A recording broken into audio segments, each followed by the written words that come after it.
बिस्मिल्लाहिर्रहमानिर्रहीम। अस्सलाम वालेकुम व्यूअर्स, मेरा नाम मोहम्मद शोएब सैयद और मेरा ताल्लुक़ एवेन्यू मार्केटिंग के साथ। Avenue marketing Pakistan real estate sector का एक ऐसा इदारा जो पिछले कई सालों से अपने पाकिस्तानियों की रियल इस्टेट सेक्टर के अंदर रहनुमाई में मसरूफ़ है।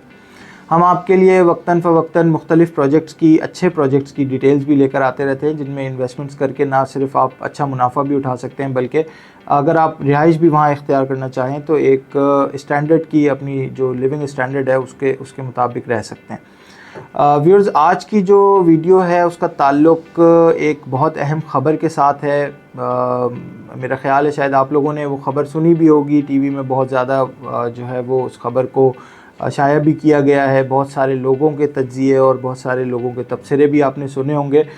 थोड़ा सा मेरा अपना ज़ाती पॉइंट ऑफ व्यू भी है इस ख़बर के साथ साथ, मैं वो भी आप लोगों के साथ शेयर करूँगा कि एफबीआर ने जो है अभी रिसेंटली प्रॉपर्टी की जो वैल्यू है रीवैल्यूएशन की है, उसकी जो एफबीआर के रेट्स हैं और रियल मार्केट के रेट हैं उसके हवाले से जो डिफरेंस आया है अब उसके मुताबिक। तो वीडियो में आगे बढ़ने से पहले मैं आप लोगों से दरख्वास्त करूंगा कि एवेन्यू मार्केटिंग के चैनल को सब्सक्राइब कर लें, बेल आइकन को क्लिक कर लें ताकि आने वाली भी तमाम इन्फॉर्मेटिव वीडियोस आप लोगों तक बआसानी पहुंच सके। व्यूअर्स, आप लोग बखूबी जानते होंगे कि जो हमारा एफबीआर है, जो फेडरल बोर्ड ऑफ रेवेन्यू है, इसको आईएमएफ की तरफ से पाकिस्तान गवर्नमेंट को बहुत ज़्यादा फोर्स किया जा रहा है कि आप अपना जो है वो टैक्स कलेक्शन को बढ़ाएं ताकि इकॉनमी को जो है वो आके लेकर जाया जा सके। तो एफबीआर ने रियल इस्टेट सेक्टर के अंदर प्रॉपर्टी की जो वैल्यूज़ हैं उनको इंक्रीज़ किया है अपनी बुक्स के अंदर। हालांकि दरअसल होना ये चाहिए कि जो प्रॉपर्टी की एक्चुअल वैल्यू है उसी के मुताबिक टैक्सेस होने चाहिए, जो भी ट्रांजैक्शन हो रही है उसके हिसाब से टैक्सेस होने चाहिए। लेकिन हमारे यहाँ अनफॉर्चुनेटली होता ये है कि एफबीआर की एक अलग वैल्यू होती है जिसके हिसाब से गवर्नमेंट टैक्स लेती है और मार्केट वैल्यू बिल्कुल मुख्तलिफ होती है। आज से कोई तकरीबन 5-6 साल पहले तक तो बहुत ही ज़्यादा वर्स कंडीशन थी। इवन अभी भी इस वक्त कहा जा सकता है कि बहुत से एरियाज़ ऐसे हैं जहाँ पर बहुत शदीद नाइंसाफ़ी है कि वहाँ की प्रॉपर्टी की वैल्यूज़ जो हैं वो एफबीआर की बुक्स में बिल्कुल अलग हैं और जो उनकी ट्रांजैक्शंस होती हैं, जो एक्चुअल मार्केट वैल्यू है, वो बहुत ज़्यादा डिफरेंट नज़र आती है। इस वक्त जो कहा जा रहा है वो ये कहा जा रहा है कि एफबीआर ने जो है वो 75 to 80% जो है वो इंक्रीज़ की है अपनी बुक्स के अंदर, प्रॉपर्टी की वैल्यूज़ को इंक्रीज़ किया है और जो एक्चुअल मार्केट वैल्यू है उसके कहीं करीब वो लेकर आ गए हैं। हालांकि जहाँ तक मेरा ख़्याल है अभी भी एक्चुअल मार्केट वैल्यू के करीब कहीं भी नहीं नज़र आती जो एफबीआर की वैल्यूज़ हैं वो। क्योंकि मैं आपको थोड़ा सा इसको एक चार्ट के मुताबिक भी समझाऊंगा, लेकिन पहले मैं आपको ये बता दूं कि एफबीआर ने और गवर्नमेंट ने मुख्तलिफ़ किस्म के रियल इस्टेट सेक्टर के ऊपर टैक्सेस भी लगा दिए हैं।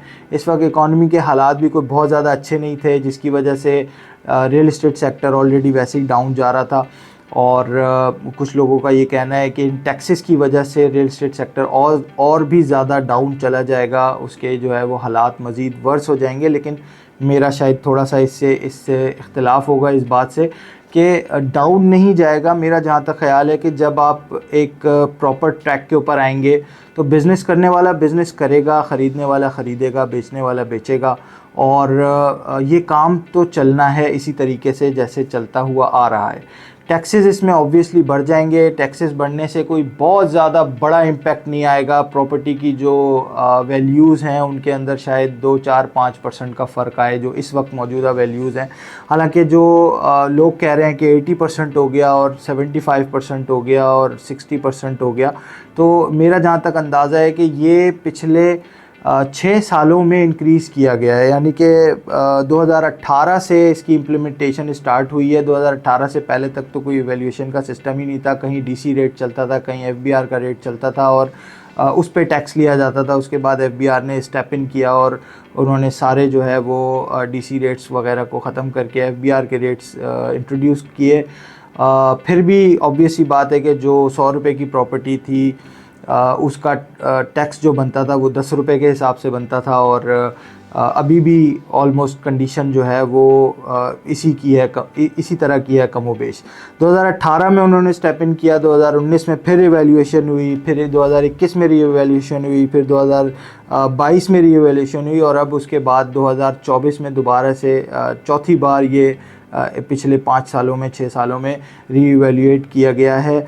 और अभी भी हम ख़बरों में ये सुन रहे हैं कि 75-80% जो है वो हम मार्केट वैल्यू के करीब चले गए, लेकिन शायद ऐसा अभी भी नहीं है।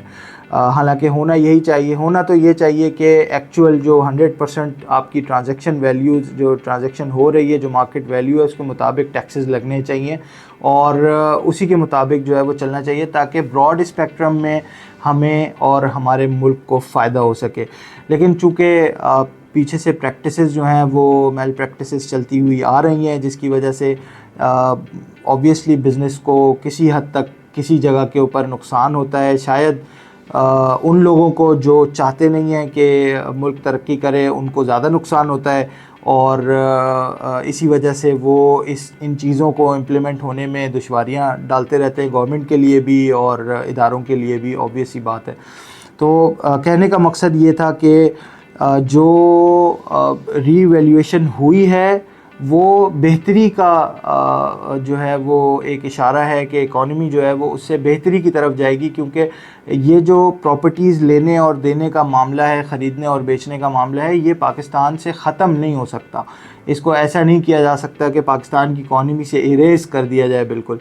तो ऑब्वियस ही बात है कि पाकिस्तान के अंदर प्रॉपर्टी का लेन देन, ख़रीदो फ़रोख्त चलती रहेगी, इन्वेस्टमेंट भी चलती रहेगी, क्योंकि पाकिस्तान में इन्वेस्टमेंट की जो अपॉर्चुनिटीज़ हैं पाकिस्तानियों के लिए वो कोई बहुत ज़्यादा नहीं है। इंडस्ट्रीज़ कोई ख़ास हमारे पास है नहीं। एग्रीकल्चर जो है वो हमारा कोई ख़ास बहुत ज़्यादा ग्रो नहीं कर रहा, बल्कि इनफैक्ट वो तो डिक्लाइनिंग की तरफ ही है। इंडस्ट्रीज़ भी अब डिक्लाइनिंग की तरफ हैं, क्योंकि एनर्जी सेक्टर जो है वो कोई बहुत ज़्यादा अच्छा नहीं है।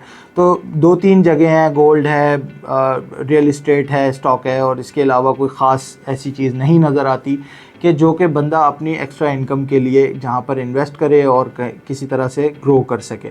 तो ऑब्वियस ही बात है कि ये सेक्टर चलेगा ज़रूर। हाँ, ये ज़रूर है कि कुछ थोड़ी बहुत दुश्वारियाँ आएंगी, लेकिन फिर मार्केट जो है वो अपने ट्रैक पर आ जाएगी, और फिर लोग इसी चीज़ को अडॉप्ट करके उसी के हिसाब से अपने प्रॉफिट्स और अपने मार्जिन्स रख कर आगे चलना शुरू कर देंगे। तो व्यूअर्स, जो एफबीआर ने टैक्सेस लगाए हैं उनके हवाले से मैं अगर आपको थोड़ा सा बताऊं कि इस वक्त जो प्रॉपर्टी है उस पर हर पाकिस्तानी, जो कि एक तो फाइलर नॉन फाइलर वाली वीडियो भी आपके जो है वो गोश गुजार कर चुका हूं मैं। उसमें आप देख सकेंगे कि फ़ाइलर और नॉन फाइलर के हवाले से जो इम्प्लीमेंटेशन की है एफबीआर ने वो भी, और उसी तरीके से जो प्रॉपर्टी है वो अब लेना भी नॉन फाइलर के लिए थोड़ा सा वो मुश्किल बनाते जा रहे हैं, ताकि सब लोग जो हैं वो फाइलर हो सकें और टैक्स नेट में आ सकें। तो जो लोग फाइलर होंगे वो प्रॉपर्टी के ऊपर ऑलमोस्ट सारे टैक्सेस मिला जुला के कोई जो प्रॉपर्टी की वैल्यू एफबीआर की प्रॉपर्टी की वैल्यू है उसके मुताबिक कोई 10% के करीब जो फाइलर हजरात हैं उनको टैक्सेस पे करने होंगे, और यानी ख़रीदने और बेचने दोनों, इन दोनों के दरमियान जो ट्रांजैक्शन होगी उस ट्रांजैक्शन में जो एफबीआर की प्रॉपर्टी की वैल्यू है उसके मुताबिक उनको तकरीबन दोनों को मिला के 10% देना होगा। और अगर आप नॉन फाइलर हैं तो अनफॉर्चुनेटली शायद आपको 20 से 25% तक जो एफबीआर की प्रॉपर्टी की वैल्यू है उसमें देना पड़े। यही चीज़ जो है वो लोगों को बहुत ज़्यादा नज़र आ रही है कि जो नॉन फाइलर है अब जब वो ट्रांजैक्शन करने जाएगा, अगर उसने 1 करोड़ की प्रॉपर्टी एफबीआर की वैल्यू के मुताबिक वो 1 करोड़ की है, हालांकि वो हो सकता है कि 10 करोड़ की प्रॉपर्टी हो, लेकिन चूँकि वो एफबीआर की जो रेट लिस्ट है उसके मुताबिक वो 1 करोड़ रुपए की प्रॉपर्टी है, तो वो 1.25 करोड़ रुपए की ट्रांजैक्शन उसके ऊपर उनको करनी पड़ेगी, यानी कि 25 लाख रुपए, 20 से 25 लाख रुपए उनको गवर्नमेंट को देने पड़ेंगे। हालांकि अगर एक्चुअल वैल्यू जो कि मैंने जिस तरह से आपको बताई कि फॉर एग्ज़ाम्पल अगर उसकी एक्चुअल वैल्यू 5 करोड़ रुपए होती है, तो वो ऑब्वियस सी बात है कि उनको 1.25 करोड़ रुपए एक्स्ट्रा देने पड़ते उस प्रॉपर्टी की वैल्यू के हवाले से। तो व्यूअर्स, थोड़ा सा मैं आपको इसकी डिटेल में भी लेकर जाता हूँ, और डिटेल में मैं आपको थोड़ा सा मोटा मोटा सिर्फ बता देता हूँ कि ख़ास तौर पे जो कराची शहर है उसके अंदर जो इन्होंने रीइवैल्यूएशन की है, उसके बाद जो प्रॉपर्टीज़ की वैल्यूज़ निकल के आएंगी वो किस तरह से निकलेंगी कि जैसे रेजिडेंशियल प्लॉट है, इसके अलावा कमर्शियल प्लॉट होता है, रेजिडेंशियल बिल्ट हाउसेस होते हैं, इसके अलावा फ्लैट्स होते हैं, उनकी जो पर स्क्वायर फिट का हिसाब एफबीआर ने कर दिया है। पहले पर स्क्वायर यार्ड का हिसाब था, लेकिन अब पर स्क्वायर फिट के हिसाब से उन्होंने चार्ज कर दिया है डिफरेंट एरियाज़ में, डिफरेंट उसमें। मैं कराची के हवाले से थोड़ा सा आप लोगों को समझाना चाहूँ तो जो रेजिडेंशियल प्लॉट्स हैं उनमें जो सबसे कम वैल्यू का वाली जगह है जो कि सुरजानी टाउन का एरिया कहलाता है, 400 रुपये पर स्क्वायर फिट के हिसाब से उन्होंने रखा है। यानी ऑलमोस्ट अगर आप 80 गज़ का प्लॉट लेते हैं जिसकी कोई 1000 स्क्वायर फिट के करीब लगभग जगह बनती है, तो 1000 स्क्वायर फिट को अगर आप 400 से मल्टीप्लाई करेंगे तो कोई 4 लाख रुपए उसकी वैल्यू बनती है। हालांकि 4 लाख रुपए में किसी भी रेजिडेंशियल एरिया में कराची के किसी भी कोने में आपको प्लॉट नहीं मिल सकता, ये हम सब बखूबी जानते हैं। लेकिन एफबीआर की वैल्यूज़ के मुताबिक सुरजानी के अंदर 4 लाख रुपए वैल्यू है, और उसी के मुताबिक आपको टैक्सेस देने हैं। और जो मैक्सिमम कराची के अंदर प्लॉट्स की वैल्यू लगाई गई है वो 55,000 रुपीज़ पर स्क्वायर फिट है, जो कि ऑब्वियसली नेवल हाउसिंग स्कीम है उसके अंदर आपको नज़र आएगी। इसी तरह अगर हम कमर्शियल प्लॉट की तरफ चले जाएं तो कराची में जो है वही सुरजानी और इस तरह के एरियाज़ हैं जिसमें 800 रुपये पर स्क्वायर फिट का दिया गया है। यानी कि अगर 80 गज़ का कमर्शियल प्लॉट है तो वो 8 लाख रुपए का है। मेरा नहीं ख्याल कि कहीं पर भी कमर्शियल प्लॉट आपको 8 लाख रुपए में या 10 लाख रुपए में कराची के किसी कोने में मिल सकेगा। और इसी तरह जो हाईएस्ट इसकी पीक है जिसमें जो आर्मी की कुछ सोसाइटीज़ हैं, नेवल सोसाइटी है, डीएचए है, ये सारी बड़ी बड़ी जो ख़ास सोसाइटीज़ हैं, इनके अंदर को तकरीबन 70,000 यानी 70,000 रुपये पर स्क्वायर फिट के हिसाब से इसको चार्ज किया जाएगा। इसी तरह जो कमर्शियल बिल्डिंग्स हैं उनका अगर मैं आपको बताऊं तो जो छोटे इलाके हैं उनमें जो मिनिमम क्राइटेरिया उन्होंने रखा है, मिनिमम अमाउंट रखा है वो 600 रुपये पर स्क्वायर फिट है। और इसी तरह से जो महंगे इलाके हैं, डीएचए वगैरह है, नेवल कॉलोनी है, इनके अंदर 75,000 रुपीज़ पर स्क्वायर फिट के हिसाब से वो चार्ज कर रहे हैं। इसी तरह अगर मैं फ़्लैट्स की बात करूं तो फ़्लैट्स में जो हल्के इलाके हैं उनमें 950 रुपये पर स्क्वायर फिट उन्होंने रखा है एफबीआर ने इस वक्त। और सबसे महंगा जो इस वक्त फ़्लैट्स का पर स्क्वायर फिट है वो डीएचए फ़ेज़ 8 के अंदर जो इमार प्रोजेक्ट है उसका रखा गया है, और वो 20,000 रुपये पर स्क्वायर फिट के हिसाब से उसमें टैक्सेस चार्ज किए जाएंगे। तो ये वो टैक्सेस के रेट्स हैं जो कि इस वक्त एफबीआर के मौजूद हैं। लेकिन अभी भी अगर मैं इन प्राइसेस के, इन रेट्स के हिसाब से प्रॉपर्टी की वैल्यू निकालूं तो शायद 50% भी ना निकले।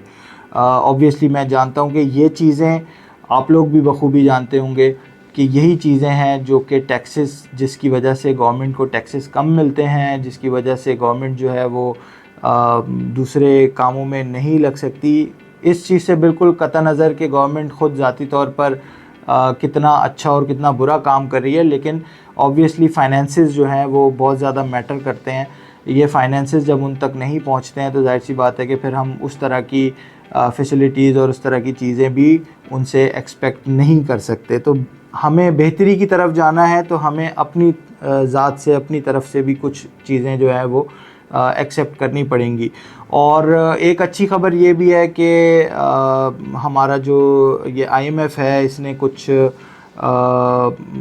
जो है वो सैंक्शन हमारी क्लियर किए हैं। अभी रिसेंटली हमें जो है वो आईएमएफ की तरफ से कुछ डॉलर्स मिले हैं। और दूसरी चीज़ ये कि जो स्टेट बैंक है हमारा, स्टेट बैंक ने भी जो इंटरेस्ट रेट है उसको कुछ कम किया है। तो इंटरेस्ट रेट कम होने की वजह से जिन लोगों ने प्रॉपर्टी में इन्वेस्टमेंट करना छोड़ दी थी और अब वो बैंक्स में जा रहे थे, बैंक्स में पैसे रख रहे थे, उनको यानी मिनिमम जो गवर्नमेंट ने, स्टेट बैंक ने रखा हुआ था 17.5%, ऑब्वियसली जो कमर्शियल बैंक्स थे वो उससे कहीं ज़्यादा जो है वो इंटरेस्ट ले रहे और दे रहे थे। तो अब वो भी कम होगा, वो उन्होंने 2.5% कम करके उसको 15% पे ले आए हैं।